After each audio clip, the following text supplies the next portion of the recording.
Quick thing, are you hearing anything about Rick Bright? I know that he sat for an interview, but is there any word of him being reinstated? You know, interestingly, I had his lawyer on earlier this week. Here's why I ask you, Jimmy. And the administration says this guy needs to show up for work, man. We gave him this great job at the NIH where he can make a big difference for people with coronavirus if that's what he cares about. His lawyer said, what job? He hasn't been told about any position, and they know where he is. He's been dealing with some physical effects and ailments recently. What's the latest? Yeah, I mean, the latest is that his attorneys put out a statement earlier this evening saying that they've been informed by this federal investigative office. It's called Office of Special Counsel. Don't confuse that with Special Counsel Robert Mueller. It's a different part of the government.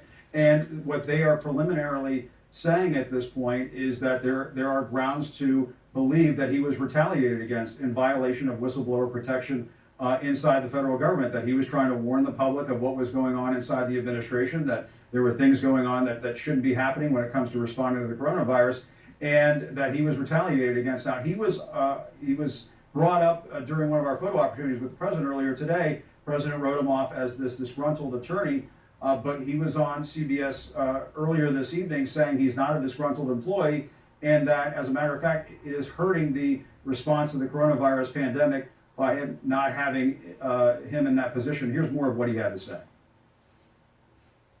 I am not disgruntled. I am frustrated at a lack of leadership. I am frustrated at a lack of urgency to get a head start on developing life-saving tools for Americans. To move me over to a very small, focused project of any scale, of any level of importance, is not responsible. Didn't make sense.